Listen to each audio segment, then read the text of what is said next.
Have you ever been betrayed by the very people you trusted the most? Not strangers, not enemies, but your own flesh and blood. Have you ever felt like your life was heading somewhere good, only for everything to fall apart in a single moment? Maybe it was a phone call that shattered your world, a conversation that exposed a lie, a job lost, a door slammed shut, a season that turned into silence.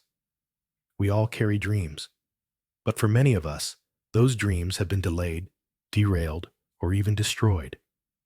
And sometimes, it feels like we've been thrown into a pit we never asked for. But what if I told you there's someone in the Bible who's been exactly where you are? Someone who faced rejection, injustice, abandonment, and deep soul-cutting silence, and still held on to faith?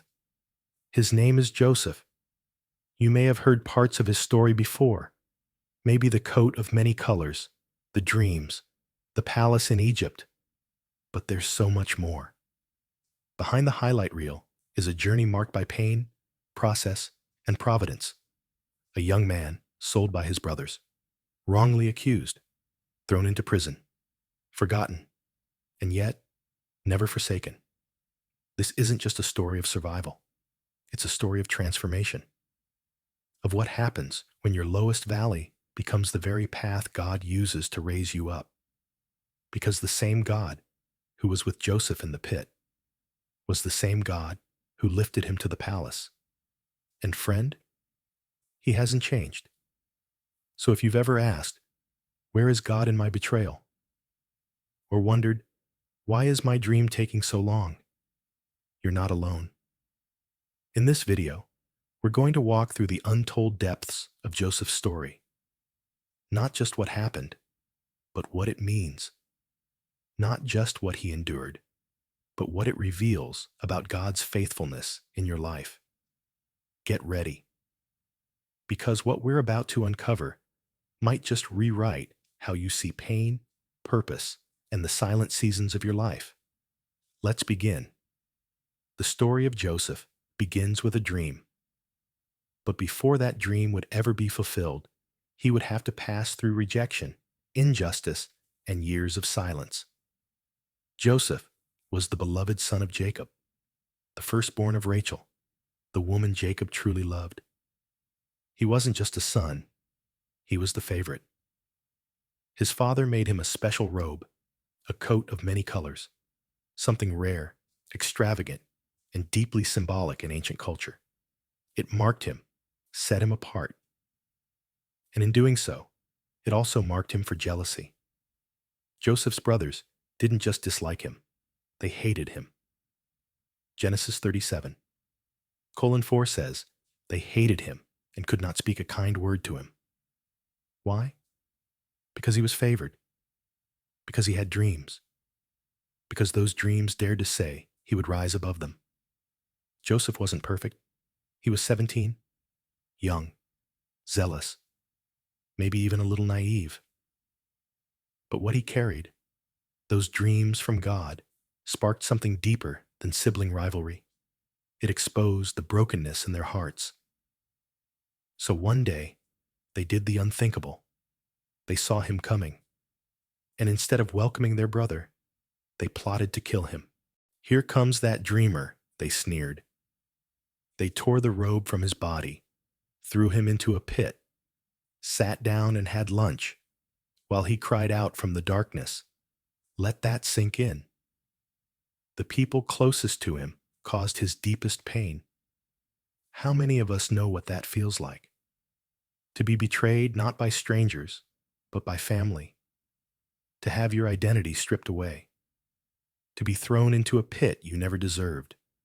To cry out and hear nothing in return. Joseph didn't climb out of that pit. He was pulled out, only to be sold into slavery for 20 silver coins. It would have been easy to believe God had left him, to assume the dream was over. But the story doesn't end there. The house of Potiphar. Faith in the silent years. Joseph is dragged to Egypt, a foreign land, foreign gods, foreign language. He becomes a slave in the house of Potiphar, one of Pharaoh's officials. But here's the astonishing part. Genesis 39:2. The Lord was with Joseph, and he prospered. Wait, what? He's a slave, and God is with him? Yes, because God doesn't need perfect conditions to fulfill his promises. He just needs a surrendered heart. Joseph didn't sulk. He didn't scheme. He served. He honored God in a place he never chose, and God blessed everything he touched. Potiphar noticed. Joseph was promoted. He rose through the ranks until he was in charge of the entire household. But just when things were getting better, the next storm came.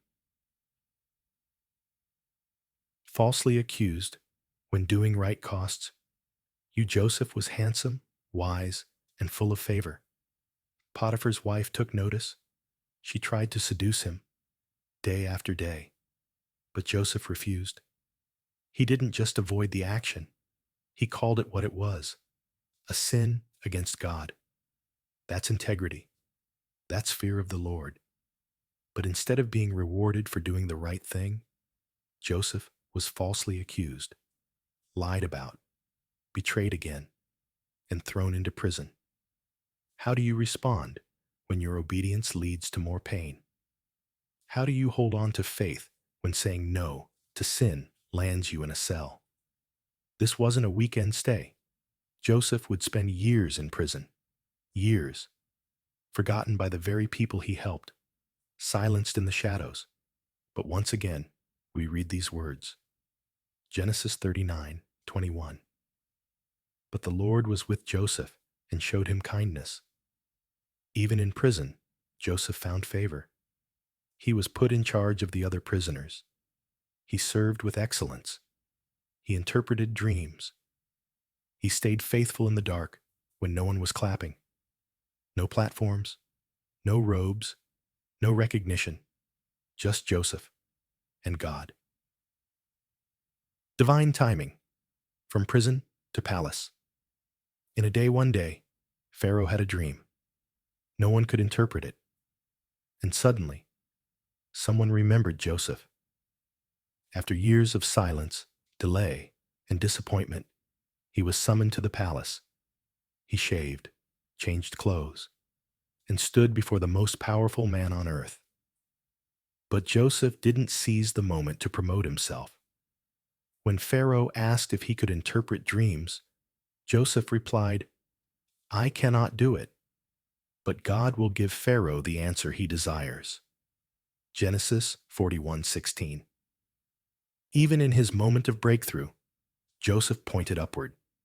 He interpreted the dream with clarity and boldness. He laid out a national survival plan. And Pharaoh was so moved, he said, "Can we find anyone like this man? One in whom is the Spirit of God?" In a single day, Joseph went from prisoner to prime minister. He was 30 years old. It had been 13 years since the pit. 13 years of preparation. 13 years of God shaping a man who could carry the weight of influence with humility. The test of power. The moment of forgiveness. Years passed. Famine came, just as Joseph had said. And one day, standing in his place of power, Joseph saw them, his brothers, the very men who betrayed him. They didn't recognize him, but he recognized them. And in that moment, he had a choice. Would he repay evil for evil? Would he use his power for revenge? Number. He wept. He tested their hearts. And when the time was right, he revealed his identity. Genesis 45:4-5. I am your brother Joseph, the one you sold into Egypt. But don't be distressed. Don't be angry with yourselves, because it was to save lives that God sent me ahead of you. And later, in one of the most powerful declarations of grace in the Bible, Genesis 50:20. You intended to harm me, but God intended it for good. Joseph saw the bigger picture. He realized the pit wasn't the end. The prison wasn't the end. Even the pain wasn't wasted. God had been writing a redemptive story all along. Applying Joseph's journey to your life. Joseph's story isn't just history, it's a mirror, because so many of us are walking through our own pits, our own false accusations, our own silent years.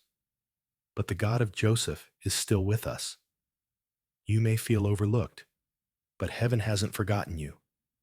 You may feel buried, but maybe you're being planted. And when the time is right, God will bring you out. But here's the truth most people miss. Joseph was never just being prepared for the palace. He was being prepared to forgive. He was being shaped into a man who could bless the very ones who hurt him. Why? Because the destiny God has for you is bigger than you. It will always involve others. And if bitterness stays in your heart, it will poison the blessing. That's why Joseph had to go through the pit, not just to get to Pharaoh, but to get to forgiveness. Joseph's life is more than an ancient tale. It's a divine blueprint, a testimony of what God can do with a surrendered heart, even when everything seems lost. Let's be honest. Some of us are still in the pit, still in the prison, still in the place where nothing makes sense. You've been faithful. You've done the right thing. You've waited. You've trusted. But the breakthrough hasn't come yet. And maybe you're tired. Tired of being misunderstood. Tired of feeling stuck.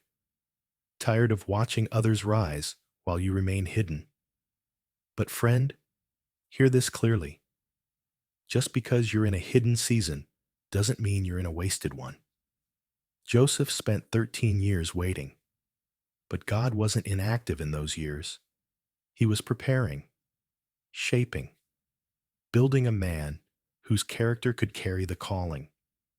God isn't in a hurry like we are. He's not after microwave miracles. He's after deep, lasting transformation. Because sometimes the palace comes after the prison. Sometimes purpose comes through the pain. Sometimes the delay is actually your protection. And in the end, what mattered most in Joseph's story wasn't his promotion. It was his response. When he had the power to crush his brothers, he forgave. When he could have played the victim, he became the vessel. When he had every reason to harden his heart, he opened it instead.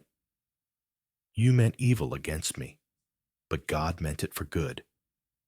Those are the words of someone who's been healed, someone who allowed God to write the narrative instead of rewriting it in bitterness. And here's the question for us.